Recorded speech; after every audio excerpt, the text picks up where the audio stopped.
1절에서 10절의 말씀입니다.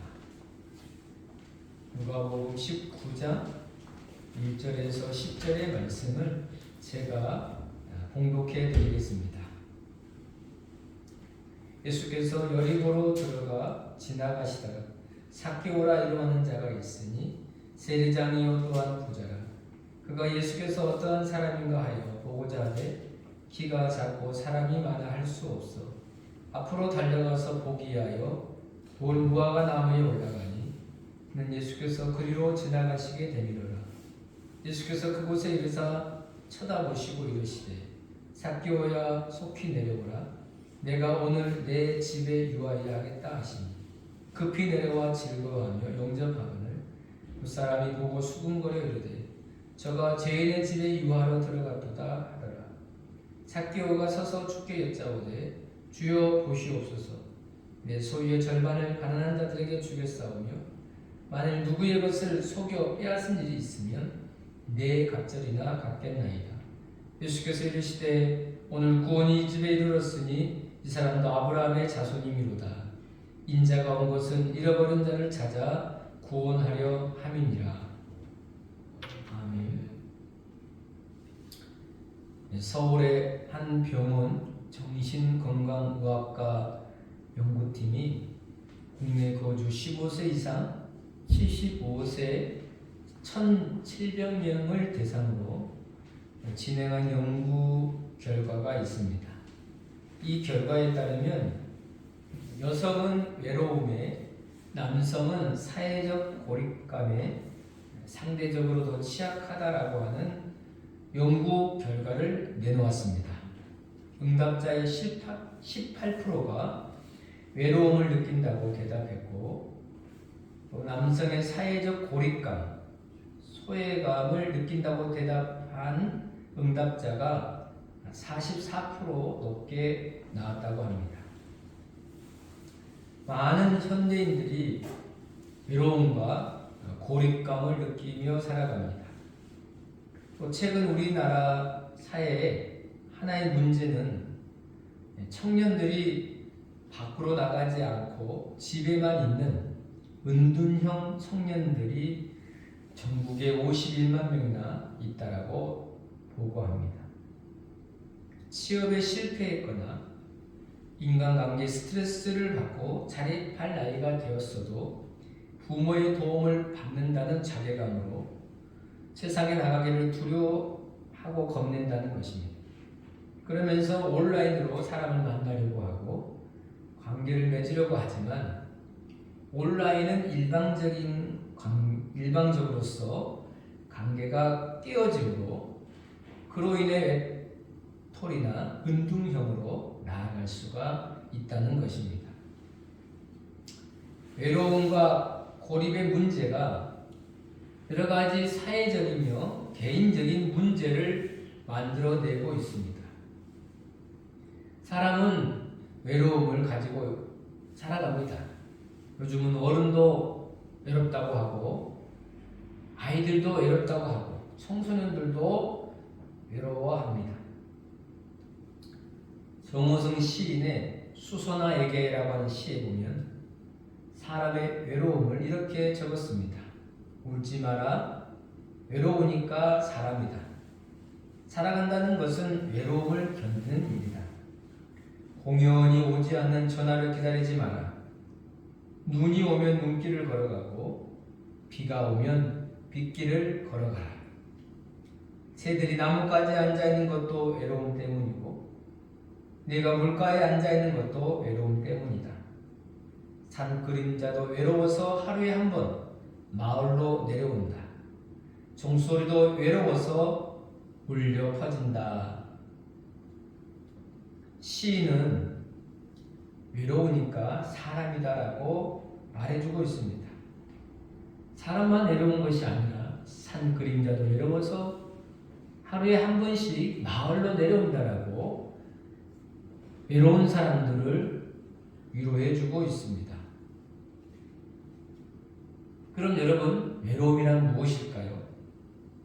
캐리 콜린스가 지은 크리스천 카운슬링이라는 책에 보면 외로움을 이렇게 정해 놓았습니다. 외로움은 인간 고통이 있어 가장 보편적인 원인들 중 하나로 다른 사람들과 의미 있는 관계를 맺지 못하고 있음을 고통스럽게 깨닫는 것이다. 그것은 슬픔, 절망, 고립감, 안절부절하는 마음, 불안, 또 누군가 자신을 원하고 필요로 해 주기를 간절히 바라는 마음 등을 수반할 수 있는 내적인 공허감을 의미한다. 또한 기독교 심리학자인 크레이 앨리스는 우리 사람에게는 외로움이 세 가지가 있다라고 말해 주었습니다. 첫 번째는 정서적인 외로움이 있습니다. 남들과의 심리적으로 친밀한 관계가 부족하거나 그것이 없는 상태에서 오는 외로움입니다. 두 번째는 사회적 외로움이 있습니다. 목적이 없고 불안하며 공허함을 느끼는 것입니다. 그리고 세 번째는 실존적 외로움이 있습니다. 하나님으로부터서 분리되니 사람과 삶에도 아무런 의미도 목적도 없다고 느끼는 사람들에게 일어나는 일종의 고립감을 의미합니다. 오늘 성경 본문에 정서적으로 그리고 사회적으로 그리고 실존적으로 외로움을 겪는 한 사람을 보게 됩니다. 우리가 삭개오를 보면 겉으로 보면 외롭지 않게 보입니다. 그러나 그의 내면에 보면 상당히 외로워하고 있고 고립의 문제를 가지고 살아가는 모습을 볼 수 있습니다. 이 삭개오는 여리고에 살고 있었습니다. 직업은 세리장입니다. 지금으로 말하면 세무서장쯤 되는 그러한 사람이라고 말할 수 있습니다. 성경은 그가 부자라고 말했습니다. 유대인들에게 세금을 걷어서 로마에다 갖다 주는 일을 할 때에 세금을 더 많이 걷어서 일부를 자기가 착복하여 부자가 되었다라고 말합니다. 그는 사람들이 갖고 싶어하는 것을 다 가지고 있습니다. 돈도 가졌고 직장도 가졌고 직위도 가졌습니다. 또 오늘 성경에 보면 그는 자기 집도 있습니다. 부자이니까 좋은 집을 가졌겠죠. 사람들은 여기까지 보면 그가 아무 문제가 없고 아주 행복하게 살았을 거라고 생각합니다. 그러나 성경에 삭개오를 행복한 사람이라고 말해주는 것은 없습니다.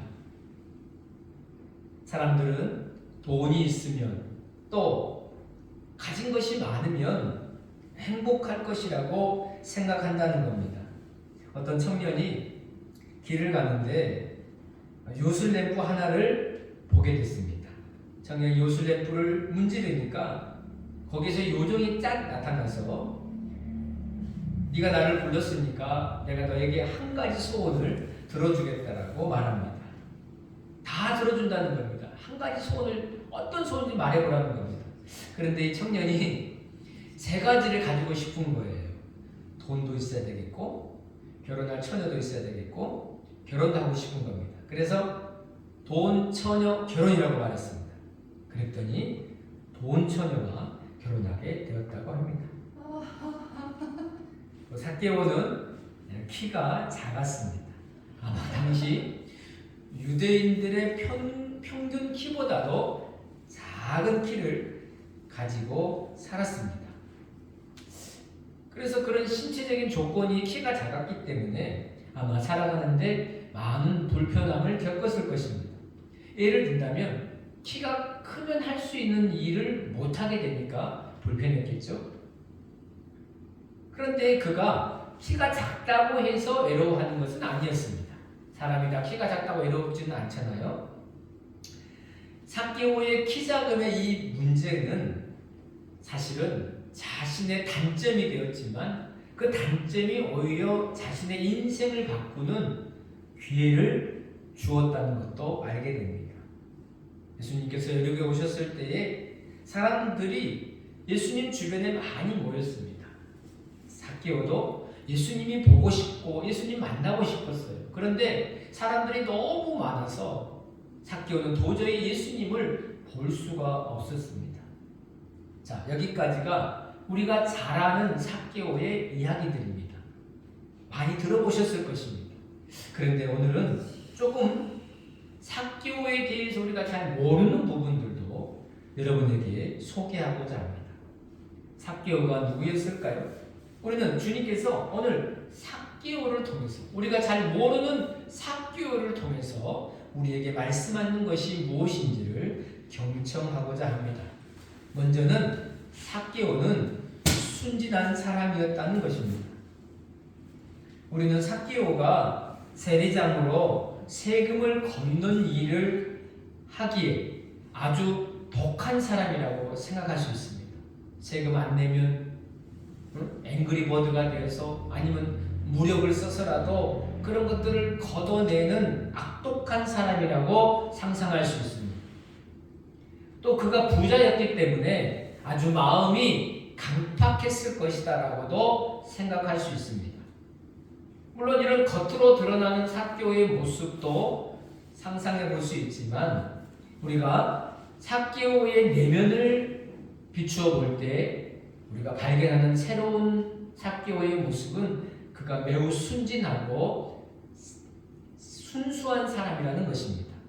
자, 오늘 본문 3절 4절을 한번 읽어보실까요?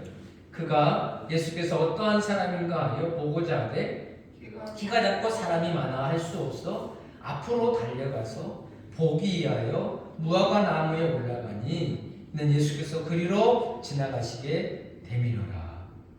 여러분, 이 삭개오의 순진한 모습들이 보이지 않습니까? 삭개오가 예수님이 누구신가 보고 싶어 했다는 거예요. 나 정말 예수님 좀 보고 싶다. 예수님이 도대체 누구신가 그분을 보고 싶다라는 마음을 가졌다는 거예요. 여러분, 누군가를 보고 싶은 마음은 순진한 마음입니다. 순수한 마음입니다. 사랑하는 사람을 보고 싶어하는 사람은 순수한 사람입니다. 그러나 삭개오가 지금 보고 싶어하는 것은 부모도 보고 싶은 것이 아닙니다. 자녀를 보고 싶은 것도 아닙니다. 사랑하는 가족도 보고 싶은 것이 아닙니다. 예수님을 보고 싶어 하는 것입니다. 여러분, 세상에 예수님을 보고 싶어 하는 사람이 얼마나 있을까요? 예수님 보고 싶어 사모하고, 예수님 보고 싶어서 생각하고, 예수님 보고 싶어서 열망하는 그러한 사람들이 도대체 얼마나 있을까요? 여러분도 예수님을 보고 싶어하는 사모함이 있기를 간절히 바랍니다. 삭개오는 예수님이 보고 싶어 사람들 앞으로 달려갔습니다. 왜 달려갔습니까? 돌무화과 나무 위로 올라가기 위해서죠. 사람들보다 먼저 가서 예수님을 보기를 원했던 겁니다. 여러분, 이 모습이 어린아이가 신나게 달려가는 그런 모습이 연상되지 않습니까? 돌무화과 나무 위로 올라가는 삭개오의 모습을 여러분이 한번 상상해 보십시오. 얼마나 순진합니까? 여러분, 그 나무에 올라가는 아이들 보십시오. 왜 나무에 올라가죠? 놀기 위해서, 장난치기 위해서, 아니면 그 나무 위에 있는 열매를 따기 위해서 올라가지 않습니까? 그런데 이 어른인, 다 큰 어른이 엉금엉금 뽕나무 위로, 돌무화과 나무 위로 올라가는 것이죠. 올라갈 때도 우리가 상상해 보면 참 재미가 있어요. 그는 신발을 벗고 올라갔을까요? 신발을 신고 올라갔을까요? 아마 옷도 좀 벗어 젖히고, 그리고 손에다가 침을 뱉으면서 나무에 떨어지지 않기 위해서, 매달리기 위해서 온갖 힘을 쓰면서 낑낑거리며 올라가지 않았습니까? 올라가지 않았겠습니까? 아니면 자기 혼자 올라가는 것이 좀 힘드니까, 나무가 크니까 옆에 있는 사람에게 나 좀 올려달라고, 받쳐달라고 그렇게 부탁하지 않았을까라는 상상도 해보게 됩니다. 너무나 순진하고 순수한 천진난만한 삭개오의 모습이 여기에 비치고 있습니다. 여러분, 이 삭개오의 모습이 마치 어린아이와 같다라는 거예요. 자, 예수님께서는 우리가 천국에 들어가려면 어린아이와 같아야 된다라고 말씀하셨어요. 또 천국은 어린아이와 같이 자기를 낮추는 사람이 천국에서 크다고 그랬거든요. 여러분, 예수님이 요구하시는 게 뭡니까? 순진함이라는 거예요. 우리 안에 순수함이라는 거예요. 어른들은 자꾸 자기를 포장하죠. 더 씌우고 감추고 이러지 않습니까? 그러나 아이들은 그대로 자기를 드러냅니다. 그 순수한 마음들을 드러냅니다. 여러분, 우리가 삭개오와 같이 예수님 보고 싶은 마음, 은혜 받고 싶은 마음, 그리고 주님 무화과 그 돌무화과 나무에 올라가서라도 나는 주님을 보겠다고 하는 그 순진함으로 우리가 주 앞에 나아가게 되면 반드시 우리 주님께서 그러한 사람들에게 은혜 주시는, 만나 주시는 그 축복을 누리게 될 줄로 믿습니다. 두 번째는 삭개오는 죄인이었다는 겁니다. 이 삭개오가 돌무화과 나무 위에서 이렇게 예수님을 저 멀리서 오시는 것을 보고 있을 때에 예수님께서 이 돌무화과 나무 앞에까지 오신 거예요. 그리고 뭐라고 말씀하십니까? 삭개오야, 속히 내려오라. 내가 오늘 내 집에 유하여야 하겠다. 아마 예수님께서 삭개오의 그 순진한 마음을 알아주신 것 같아요. 예수님 돌무화과 밑에 와서도 삭개오 모른 체 할 수 있죠. 아니, 저기 사람이 있는갑다 이렇게 할 수 있잖아요. 지나갈 수도 있습니다. 모른 체 하고 그냥 지나갈 수도 있어요. 그런데 예수님께서 삭개오야 라고 그의 이름을 부르신 걸 보면 예수님께서 이미 삭개오를 알고 계셨다라는 겁니다. 여러분, 이름으로도 예수님은 삭개오를 알고 계셨습니다. 하나님께서는 모세를 부르실 때 모세야 모세야 내가 너를 이름으로도 알고 있다. 이름이란 것은 그 사람의 인격입니다. 그 사람을 나타내주는 인격이 그 안에 담겨 있는 것이죠. 여러분, 이 삭개오라고 하는 이름의 뜻이 뭐냐면 사실 순진함입니다. 그의 순진함을 알아주신 거죠. 그의 순수함을 만나신 거죠. 그래서 그의 집에 유하여야겠다. 내가 너희 집에 가서 함께 있고 싶다라고 하셨을 때에 너무나 삭개오는 기뻐서 주님을 영접하게 됩니다. 그때 사람들이 이런 삭개오를 보고 뭐라고 수군거렸습니까? 7절을 같이 읽어보겠습니다. 무사람이 보고 수군거려 이르되 저가 죄인의 집에 유하러 들어가도다 하더라. 사람들이 삭개오를 두고 죄인이라고 말합니다. 삭개오는 죄인이고 그가 사는 집은 죄인의 집이 되었습니다. 삭개오는 스스로 한 번도 내가 죄인이라고 생각해 본 적은 없었어요. 문제는 누가 나에게 뭐라고 하는 것보다 내가 나를 어떻게 생각하느냐가 중요하죠. 삭개오는 사람들이 죄인이야, 저 사람 죄인이야 라고 말할 때 별 반응이 없었어요. 화를 낸다거나 내가 왜 죄인입니까? 내가 무슨 죄를 지었냐라고 그렇게 자기를 변명하지 않았습니다. 또 자신의 삶을 정당화하려고 했습니다.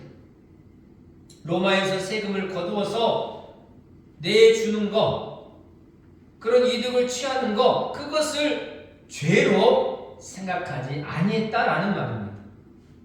그런데 삭개오가 자기의 모습을 보면서 자기가 죄인이구나, 내가 죽어 마땅할 죄인이구나 라는 것을 인정하게 된 계기가 뭡니까?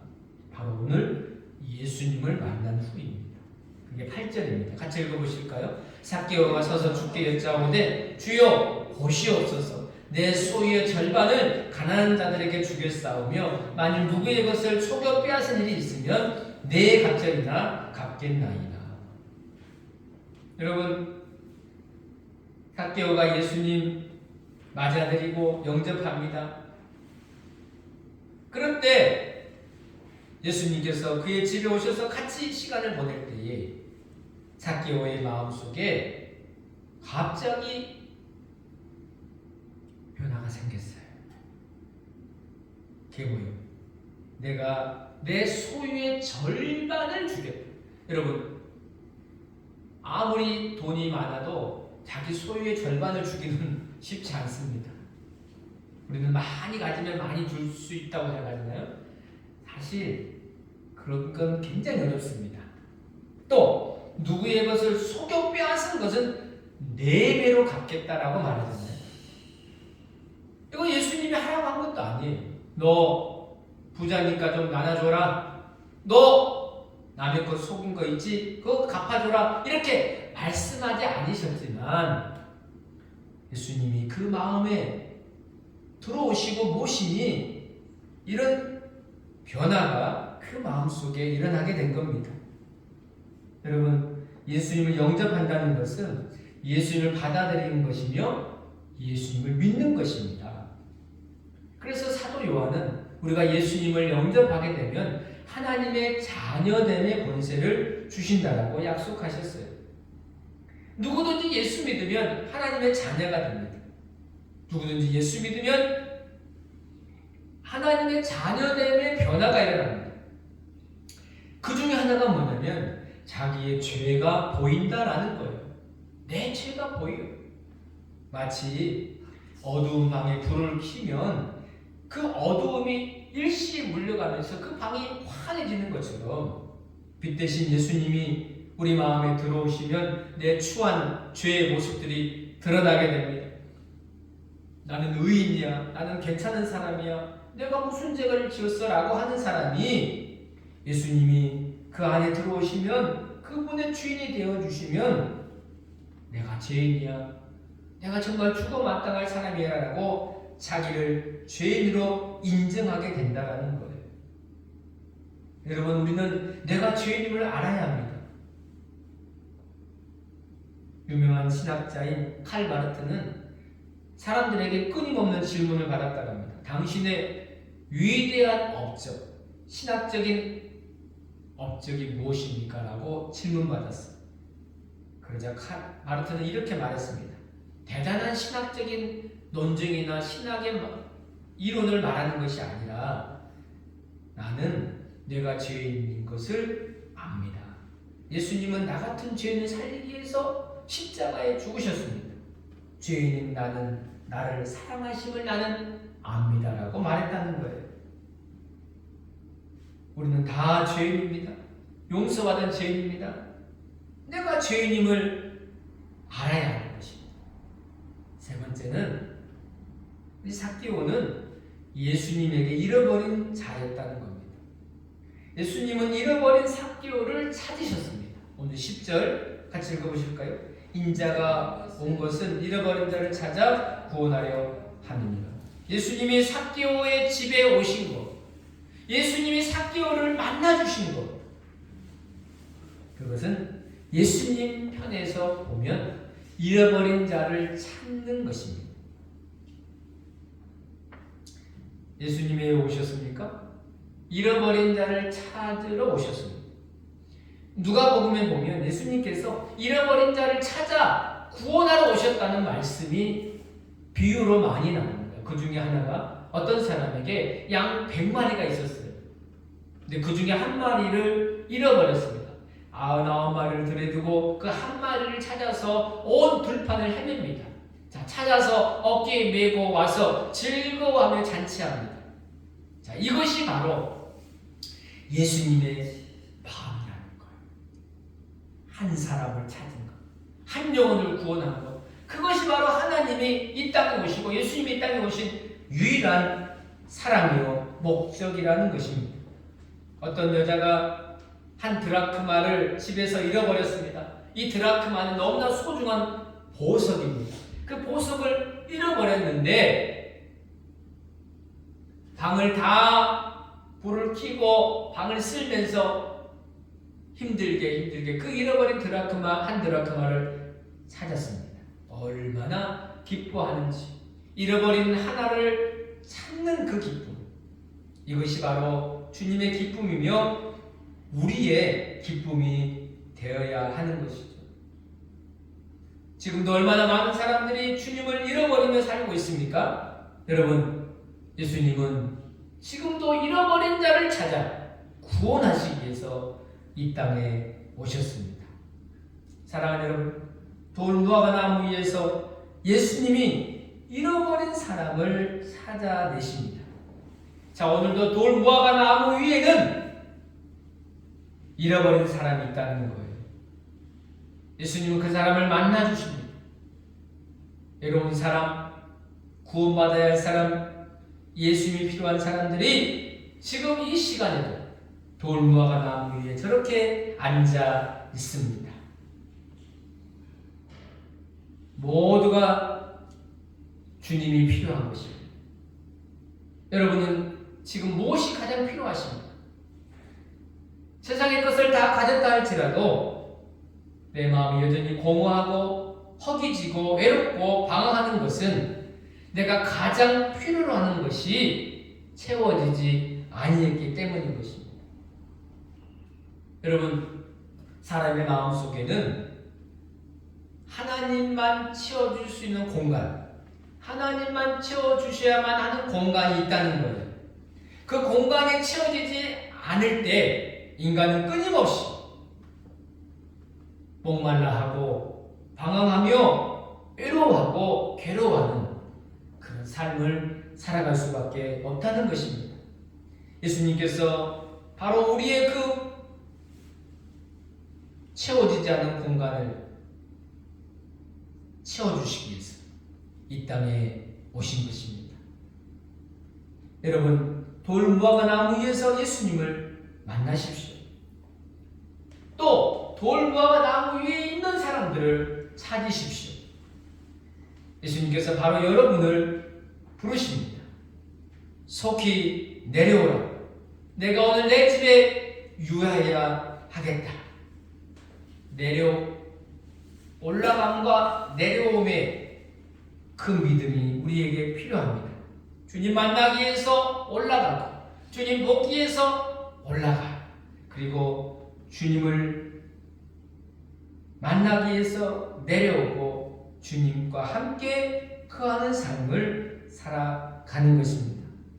여러분, 예수님을 만나면 우리 인생에는 참 기쁨과 안식과 아름답고 복된 인생을 살아가는 귀한 은혜의 축복이 있게 될 줄로 믿습니다. 돌무화과 나무에서 찾은 그 한 사람, 바로 우리가 되고, 돌무화과 나무에서 찾을 그 한 사람이 우리 주변에 있습니다. 반드시 우리 주님의 마음을 가지고 그 한 사람을 구원하고 찾아내는 아름다운 구원의 역사가 우리 모두에게 가득하게 되기를 간절히 소망합니다. 기도하겠습니다. 하나님 아버지, 온갖 세상 것들을 다 가지고 살면서도 마음이 공허하고 외롭고 쓸쓸하고 허전하게 살아가는 사람들이 얼마나 많은지요. 지금도 돌무화과 나무 위에서 외롭게 서 있는 갈망하는 사람들이 얼마나 많은지, 우리가 그 한 사람을 찾게 하시고 우리 주님이 그들을 구원해 주신 같이 우리 주님께 인도하여 그들도 주님의 자녀 때문에 복된 삶을 살아갈 수 있는 그 은혜를, 그 구원의 역사를 저희들을 통해서 펼쳐나갈 수 있도록 인도하여 주시옵소서. 우리도 잃어버린 한 사람을 찾고 또 찾아 하나님께 영광되는 그런 아름다운 교회, 아름다운 우리의 믿음이 될 수 있도록 함께 주시기를 원하오며 예수님의 이름으로 기도하옵나이다.